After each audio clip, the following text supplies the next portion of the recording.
말씀의 제목은 버려진 인생을 찾아오신 예수님입니다. 버려진 인생을 찾아오신 예수님. 사춘기 딸을 둔 한 엄마의 라디오 편지글입니다. 중학교 입학을 앞둔 딸이 학교를 다녀와서 엄마한테 당돌한 질문을 합니다. 엄마, 이제는 다 털어놓고 말해도 돼요. 내가 이제 마음의 준비가 다 됐어요. 엄마, 그 이야기 이제 내가 들을 수 있을 정도로 내가 이제 컸으니까 엄마, 나한테 그동안에 말 못했던 거 이제 이야기하세요. 그러는 거예요. 그래서 엄마가, 야, 나 그런 거 없는데 넌 도대체 무슨 말 하니? 네가 듣고 싶은 말이 뭐니? 그랬더니 이 딸이 엄마한테 하는 이야기가, 엄마 내 새엄마지요. 이렇게 말을 하는 거예요. 사실은 이 여인의 이야기입니다. 내가 두 번째 결혼을 했습니다.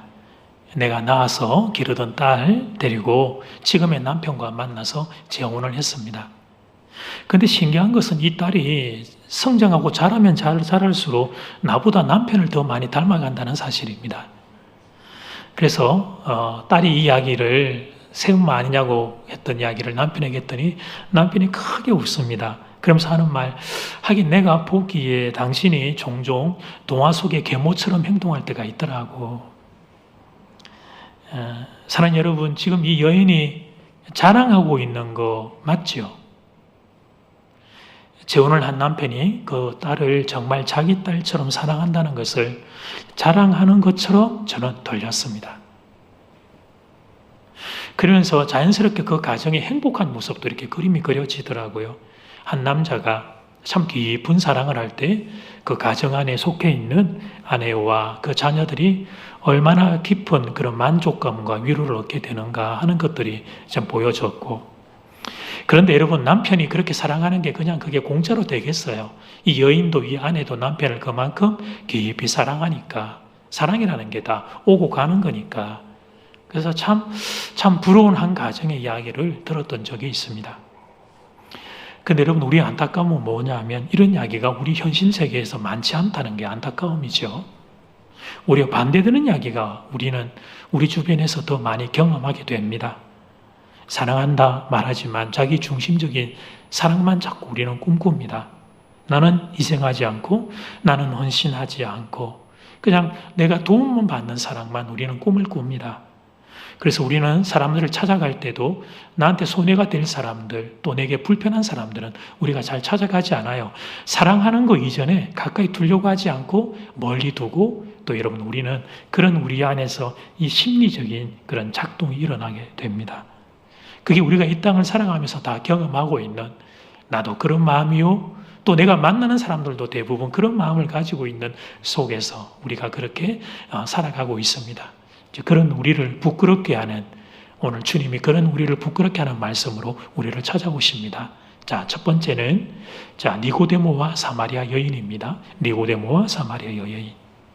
요한복음 3장의 대표 인물은 이름이 뭐죠? 니고데모. 이 정도는 알아야 됩니다. 요한복음 3장의 대표 인물 니고데모. 산헤드린 공의회 회원이었던 니고데모입니다. 이어지는 오늘 요한복음 4장의 대표 인물은 이름은 몰라요. 사마리아의 수가성의 한 여인 정도로 알려집니다. 많은 학자들이 요한복음 3장과 4장을 연계해서 이런 주장을 합니다. 이 3장의 니고데모와 4장의 사마리아 수가성 여인을 사도 이 요한이 연결하여 보여줌으로써 어떤 비교하고자 하는 의도가 있다. 근데 저도 묵상을 하면서 많은 부분이 좀 동의가 되어졌습니다. 두 인물에는 다른 점도 있고 같은 점도 있습니다. 먼저 다른 점을 좀 생각해 보자면, 여러분이 다 아는 내용이시긴 하지만 한 사람은 산헤드린 공의회 회원입니다. 종교적 사회적으로 존경을 받던 인물입니다. 당시 유대사회에서 상위 1%에 해당하는 인물입니다. 여러분, 분수를 놓으면 분수의 그 바의 아래의 분모는 이스라엘 백성 전체 숫자 얼마인지 모르지만 그 위에 여러분, 바 위에 이게 분자로 올라가 있는 71명 산헤드린 공의회 회원 중에 한 사람이 니고데모였습니다. 이스라엘 백성 전체를 대표하는 71명 중에 한 사람. 상당한 존경을 받던 인물이고 많은 성취를 이룬 분이셔요. 반면에 다른 한 사람은 이스라엘 백성들이 혐오하던 사마리아 땅에 살던 사람입니다. 더군다나 이 여인은 남자의 관계가 깨끗하지 못했습니다. 이 여인은 그러니까 당시에 신분적으로 보면 하층민 그룹이라 볼 수 있겠죠. 예수님 찾아가셨을 때 이 여인은 친구가 없어서 혼자 물을 길으러 나올 정도였습니다. 사람들이 이목을 피해서 뜨거운 한낮 정오에 물을 길으러 왔죠. 6절 말씀, 거기 또 야곱의 우물이 있더라. 예수께서 길 가시다가 피곤하여 우물 곁에 그대로 앉으시니 때가 6시쯤 되었더라. 유대 시간 6시는 여러분 우리의 시간으로 환산할 때 더하기 6을 하시면 되고, 그러니까 12시 한낮 정오입니다. 그 더운 곳에 그 시간에 움직인 것은 사람들의 눈길과 이목을 피한 겁니다. 그러니까 여러분 두 사람이 달라도 너무 많이 다릅니다. 신분도 소유도 지식도 사회적 평판과 위치도 달라도 너무 많이 다릅니다. 두 사람은 당시에 여러분 한 식탁에 함께 앉을 일도 없었을 거예요. 산헤드린 공회원이 무엇을 하기 위해서 버림받은 땅 사마리아에 거기서도 버려진 여인을 가까이 만나겠습니까? 아무래도 한 그룹과 한 묶음 안에 둘 수 없는 너무 다른 두 사람입니다. 그런데 이렇게 다른 두 사람에게 같은 점이 하나 있었던 거예요. 그것은 이들이 예수님의 은혜 입은 자가 되었다는 사실입니다. 니고데모는 그 유명한 거듭남의 은혜를 깨닫게 되었습니다. 그리고 수가성 여인은 영생하도록 솟아나는 샘물을 얻게 되는데요. 14절 말씀은 같이 볼까요? 시작. 내가 주는 물을 마시는 자는 영원히 목마르지 아니하리니 영생하도록 솟아나는 샘물이 되리라. 아멘. 자, 조금만 이제 말씀에 멈춰보면 좀 우리는 충격을 얻게 되는데, 그동안 우리는 예수님은 이 땅에 오신 이유가 모든 사람들, 모든 인생을 구원하기 위해 오셨다. 이건 이제 명제로 들어서 알고는 있었죠. 그런데 정말 모든 사람과 모든 인생을 구원하러 오셨나? 이 사실이 온전히 우리에게 이해되지는 않았습니다. 산헤드린 공회원 니고데모가 구원을 받는 건 오케이, 그건 그럴 수 있습니다. 그러나 이 수가성의 초란 여인이 구원을 받는 것은 상상해 본 바가 없습니다. 그런데 그런 일이 오늘 본문에서 일어나고 있습니다. 여러분, 우리는 요한복음의 몇 번째 수신자인지는 모르지만 이 요한복음의 첫 번째 수신자였던 그 당시의 유대인 그리스도인들에게 있어서 오늘 말씀은 얼마나 충격이었을까요? 그 당시에 그 지역에서 가장 버려져 있는 그 하청민인 수가성 여인을 예수님이 친히 찾아가셨다는 이 사실 앞에서 어쩌면 요한복음 사장은 덮어버리고 숨기고 싶은 말씀이었을지도 모르죠. 그래서 본문을 가만히 묵상하면 예수님이 니고데모도 사랑하셨지만 이 여인을 더 불쌍히 여긴 것을 알게 됩니다. 니고데모는 그가 예수님을 찾아왔습니다. 그런데 사마리아 수가성 여인은 예수님이 이 여인을 찾아왔습니다. 그것도 일부러 찾아오셨습니다. 이 여인은 예수님 앞에 나올 용기가 없는 인생임을 아셨기 때문입니다. 그래서 예수님께서 의도적으로 이 여인을 찾아가십니다. 이 사실을 깨닫게 되면 우리는 떨리는 마음으로 말씀 앞에 서게 돼요. 도대체 예수님은 그 사랑의 깊이가 얼마나 깊은지, 도대체 예수님은 사랑의 그 넓이가 얼마나 넓은지 이 헤아려지지 않기 때문에 그렇죠. 우리가 주로 하는 사랑은 딱 내 정도의 사랑이에요.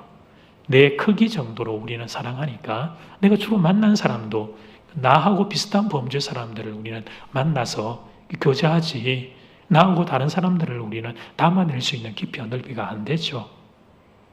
그러니까 그런 세상의 사랑만 하고 살아가고 있던 저로서는 이 예수님의 마음과 사랑의 깊이가 잘 헤아려지지가 않아요. 그러면서 우리 앞장에 있는 그 유명한 요한복음 3장 16절 그 말씀의 의미가 조금 더 열리게 됩니다.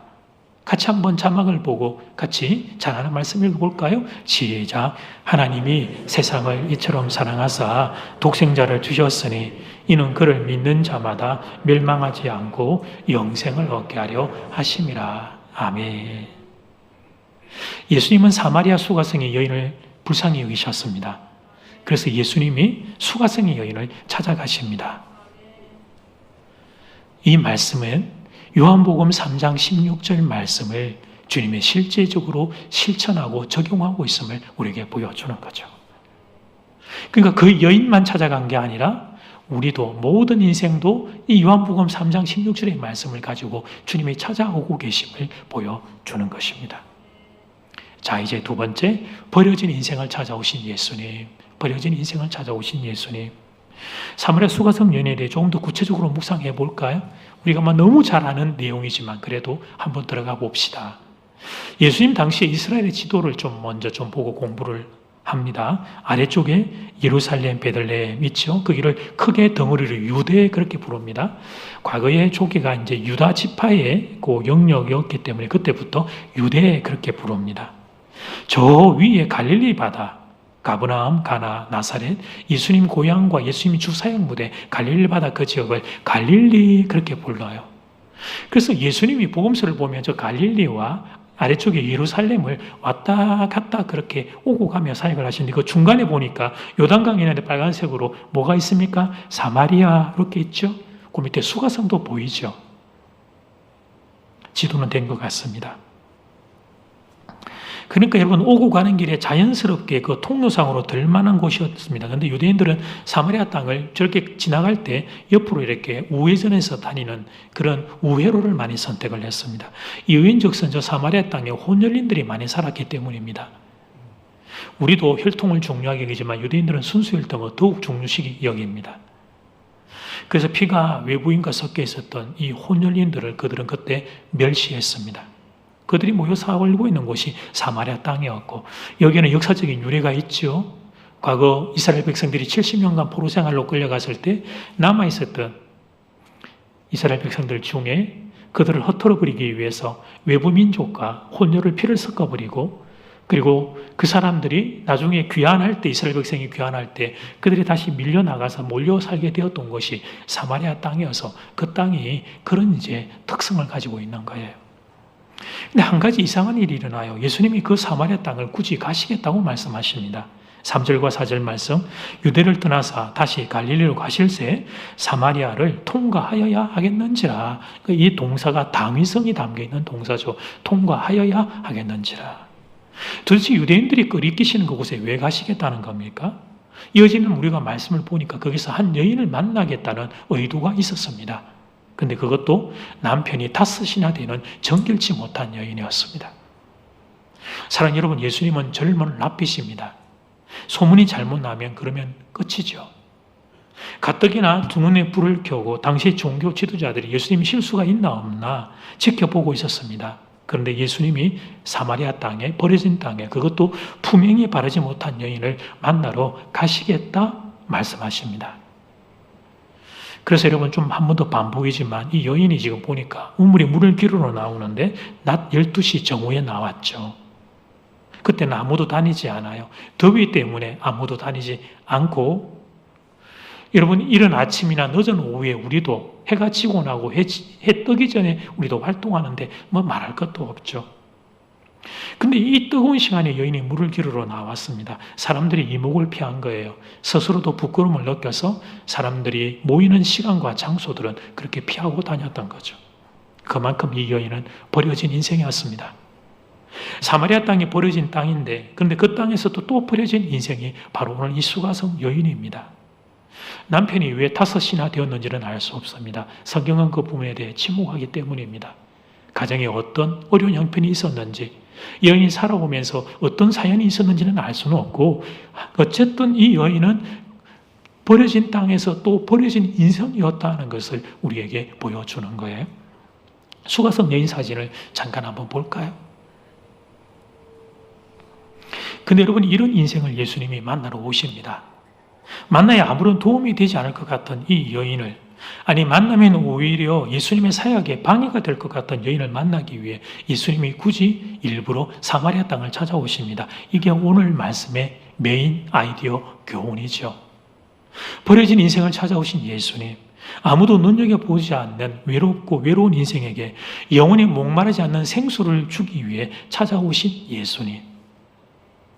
여러분이 잘 아시는 이야기를 들으면서 어떤 생각들이 드십니까? 내 이야기가 아니니까 별다른 감흥이 잘 안 생기죠. 내가 수가성 여인이 아니니까. 수가성 여인을 예수님 찾아가신 게 나하고 무슨 상관이 있다는 말인가? 아마 우리 안에는 이런 생각들이 많이 드실 거예요. 그런데 여러분 이 여인은 모든 인생을 대표하고 있는 상징 인물이에요. 앞에서도 말씀드렸지만 요한복음 3장 16절 하나님이 세상을 이처럼 사랑하사 독생자를 주었으니 이는 저를 믿는 자마다 멸망하지 않고 영생을 얻게 하려 하신 그 말씀의 적용편이란 말이에요. 실천편이란 말이에요.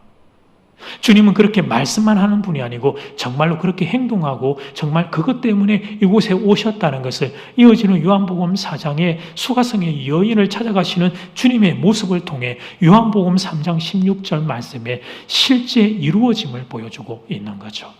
그러니까 이 여인만 찾아간 게 아니라 나도 우리도 주님이 찾아오셨다는 거예요. 그러면서 이 여인을 찾아가는 이 주님의 모습을 통해 주님은 어떤 분인가를 성경은 우리에게 이렇게 보여줍니다. 예수님은 어떤 분이시죠? 오늘 본문에서 우리가 만나는 예수님은 그렇습니다. 사람을 찾아가는 분이십니다. 이 땅에 누구라도 예수의 생명이 필요한 사람을 찾아가는 분입니다. 그래서 여러분 우리 모두에게 희망이 생기게 됩니다. 우리도 사실은 생명이 필요한 사람들이기 때문이에요. 겉으로는 지금 괜찮은 척 집에 있는 옷들 중에 제일 깨끗하고 예쁜 옷들 입고 우리가 다 이렇게 앉아와 있고 사회적인 이런저런 이름들을 우리가 다 걸치고 있으니까 고상한 것처럼 있지만 우리 또한 우리의 영혼 속에 영원히 목마르지 않은 생수가 필요한 해갈되지 않는 갈증을 가지고 있는 인생들이기 때문에 그렇단 말이죠. 좀 도움이 될 수 있도록 제가 이 새생명 축제에 한번 들려드린 바 있는 이야기입니다. 중학교 2학년에 딸을 두고 있는 한 어머니의 편지글인데요. 잠을 자고 있는 딸아이 핸드폰에서 통화음이 울려서 받아보았더니 그게 발신 표시가 뜨잖아요. 그죠? 이름이. 근데 낯선 사진관 이렇게 발신 표시가 떴어요. 순간 기분이 이상해요. 낯선 사진관이라니? 왠지 조금 나쁜 아저씨 느낌이 확 든 거예요. 그래서 자는 딸을 흔들어 깨웠어요. 야야, 낯선 사진관이 누구야? 낯선 사진관이. 그러니까 귀찮다는 뜻이야. 딸은 학교 친구야. 엄마는 자는데 왜 나를 귀찮게 깨우고 그래? 학교 친구라니까. 근데 아무래도 이상해요. 낯선 사진관. 여러분 주로 이 사진관에 사진 찍으시는 분들은 이렇게 아저씨 분들이 사장님들이 많으니까 혹시 또 뭐 잘못된 사진을 찍혔나? 사실 확인에 들어갔습니다. 자는 딸을 그냥 깨워가지고 확인을 했더니 딸이 보니까 이 스마트폰에 자기가 친한 사람들의 그 저장 번호를 이름은 안 하고 닉네임으로 저장을 해놓은 거예요. 그래서 교실 자기가 앉는 바로 앞에 앉아 있는 친구, 키가 큰 친구의 이름은 키만 멀 때 이렇게 되겠고, 이 아이가 중학교 2학년 딸아이가 2살 위에 오빠가 있는데 오빠 이름은 친오빠 이름은 뭐라고 적어놨더니 태어나고 보니 2살 위 이렇게 적어놓은 거예요. 그러니까 이제 여러분 이 엄마가 뭐가 궁금하겠어요? 자기가 어떻게 등록된지가 궁금하겠지.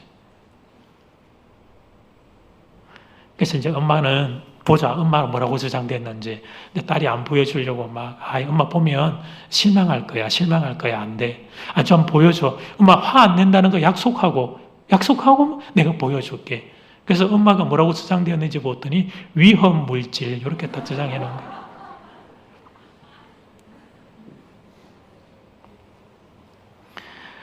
여러분, 부모는 자식이 참 좋습니다. 보고 싶고 또 보고 싶습니다. 왜 그렇게 좋은지 모르겠어요. 애먹이고 속썩이고 그래도요, 자식이 너무 좋아요. 그래서 대화하고 싶고 너무 그립고 그래요. 중고등학교 학생들, 심지어 대학생들도 여러분 혹시 같이 거주하면 아이들 학교 갔다 나갔다 들어오고 하면 특히 엄마들 막 물어보고 싶고 이야기하고 싶고 오늘 무슨 일이 있었는지. 근데 딸들은 좀 이야기 안 하는데 아들들은 뭐 이야기 안 하죠. 그죠? 그러면 뭐 어떤 엄마는 용돈 줄 테니까 너 한 10분만 이야기해 볼래? 뭐 그렇게도 한다고 하는데.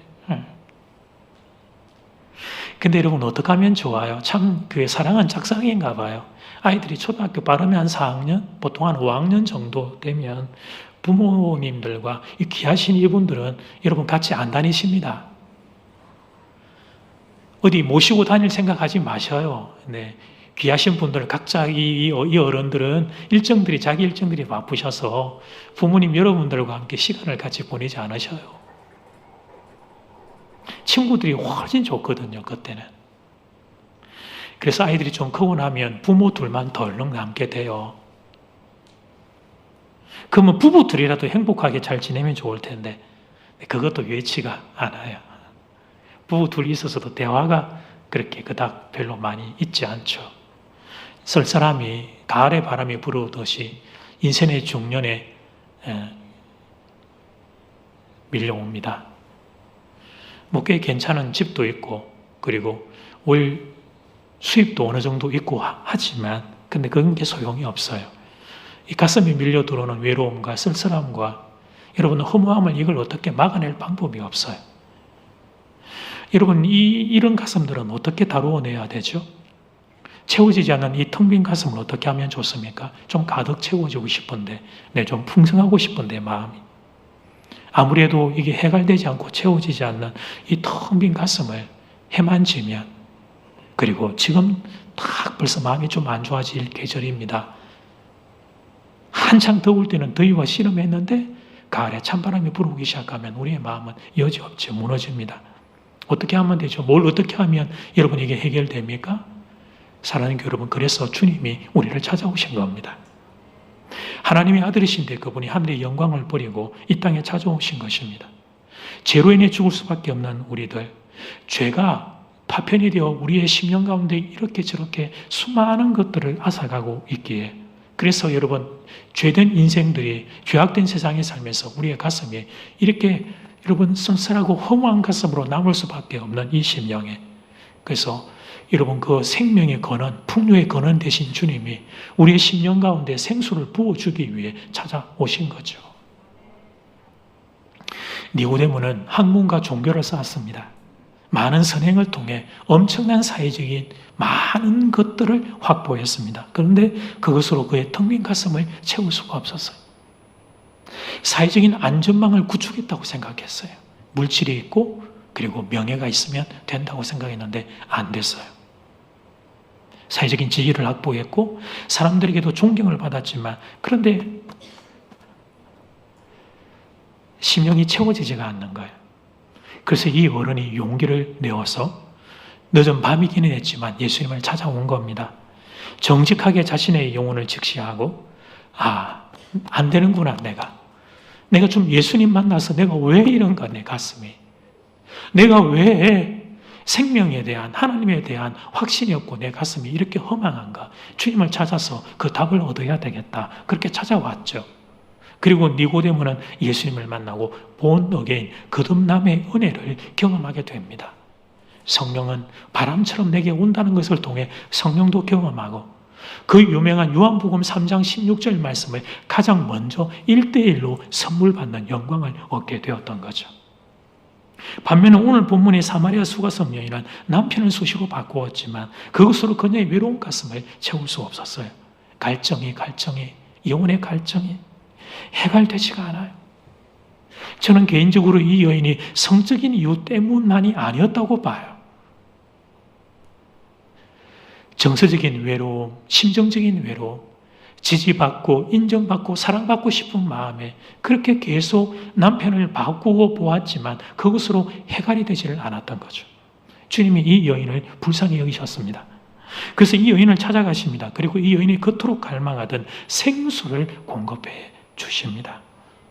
참 주님은 니고데모에게는 거듭난다라고 하는 본 의견의 말씀으로 그의 영혼을 강타하시고 지금 이 여인에게는 갈증난 심령에 생수가 필요하다는 걸 아시고 생수의 영생으로 찾아오시는 주님을 보면 얼마나 좋은지 그 영원한 생수는 다름 아닌 바로 예수님 그분이셨죠. 그래서 예수님을 만나고 그 텅 빈 가슴이 그 꽉 찬 가슴으로 바뀌게 해 주십니다. 이전에는 숨어 살던 여인입니다. 사마리아 땅에서도 사람들이 이목을 피해 숨어 살던 여인이 여러분 오늘 읽지 않았지만 이 사장의 후반부를 가서 보면 이 여인이 거리를 뛰쳐나가죠. 자기의 부끄러움을 고백해요. 내가 이런 여자였다. 그런데 주님이 나를 만나심으로 내 인생이 내 심령이 이렇게 회복되었다라고 당당하게 주의 복음을 전하는 축복의 통로가 되는 인생으로 바뀌게 된 것입니다. 주님은 여러분 우리도 이렇게 살기를 원하십니다. 어떤 이유에서든지 작아져 있고 움츠러져 있는 이들이 있다면 그 심령에 영원한 생수를 부어주시겠다고 말씀하십니다. 영혼의 바닥이 쩍쩍 갈라져 있는 심령들이 예수로부터 오는 생수를 받아서 그 가슴들이 흘러 넘치기를 원하십니다. 쓰러져서 넘어져 있는 인생들이 아니고 주님 의지하여 우리에게는 부끄럼도 있고 한계도 있지만 그러나 주님을 의지하여 앞으로 한 걸음 한 걸음 걸어갈 수 있는 인생들이 되기를 원하십니다. 그래서 예수님이 2000년 전에 이 땅을 찾아오신 겁니다. 그리고 오늘은 요한복음 4장의 말씀으로 여러분을 찾아오신 겁니다. 그러므로 사랑하는 여러분, 찾아오신 예수님을 이 시간 마음문을 열고 받아들이지 않겠습니까? 예수님, 말씀으로 찾아오신 예수님 감사합니다. 수가성의 여인을 불쌍히 여겨주신 예수님, 저도 불쌍히 여겨주시옵소서. 저에게도 영원히 목마르지 않는 생수를, 주님 저에게도 영원히 목마르지 않는 생수를 부어주시옵소서. 이렇게 함께 기도하는 시간 되기를 간절히 소원합니다. 아멘. 제가 이전에 여러분에게 들려드린 바 있는 이야기인데요. 오늘 본문에 이 수가성 여인의 현대판 버전이라고 할 수 있는 그런 한 여인이 있어서 좀 소개할까 해요. 일본의 다하라 요네코라는 여인입니다. 이 여인이 고등학교 시절에 어머니를 잃게 되었는데 어머니가 병으로 먼저 세상을 떠나셨어요.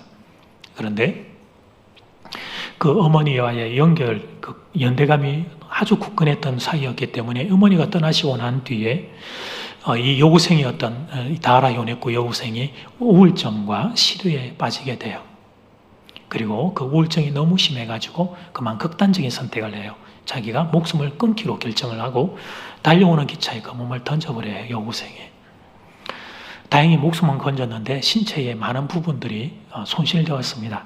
양쪽 다리가 손실되었고 왼팔이 날아가고 오른쪽은 손가락이 3개만 남게 되었어요. 손가락 2개를 상실하게 된 거예요. 죽음마저 자기 뜻대로 되지 않으니까 극도의 절망감 속에서 몸부림치는 나날이 계속되었습니다. 병원에 누워서 지금 그 상황에서 자기 목숨을 어떻게 끊을 수도 없고 그렇게 아주 깊은 그런 어떤 절망감 가운데 시간을 보내고 있을 때 그때 목회자가 되기를 위해서 준비하고 있었던 남자 신학생 한 분이 병원에 이제 환자들 신방으로 다니다가 만났고 그 청년이 여러 번에 걸쳐서 요네코에게 간절한 마음으로 복음을 전했습니다. 놀랍게도 요네코가 병상에서 복음을 듣고 구원을 얻었습니다. 그리고 좀 일정 시간이 지난 다음에 이 형제가 요네코를 찾아와서 청혼을 해요. 그리고 이 둘이 한 가정을 이루게 되었습니다. 근데 그녀가 그 이후에 결혼하고 난 뒤에 가정생활을 하면서 겪었던 눈물 나는 이야기를 이제 자서전에서 고백을 하는데 제목은 그 챕터 책의 중간쯤 가보면 감자와의 전쟁 소제목을 가지고 있는 그 내용을 압축된 내용을 제가 좀 전해드리겠습니다. 남편과 아이들을 위해 요리를 하고 싶어서 감자 껍질을 벗기게 되었습니다. 그런데 오른쪽에 손가락 3개만으로 동글동글한 감자를 깎는다는 것은 생각처럼 쉬운 일이 아니었습니다.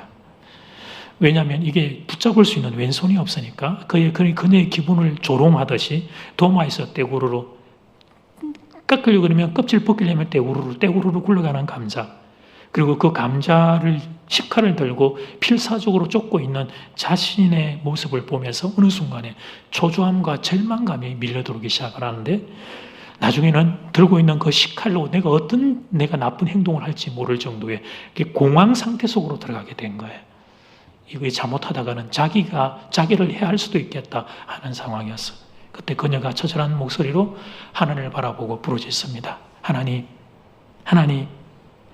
손가락 3개로 식칼을 던지 눈물과 땀으로 범벅이 된 철학한 모습으로 하나님을 향하여 부르짖습니다. 아버지, 당신은 나 같은 인생을 자녀 삼아 주셨습니다.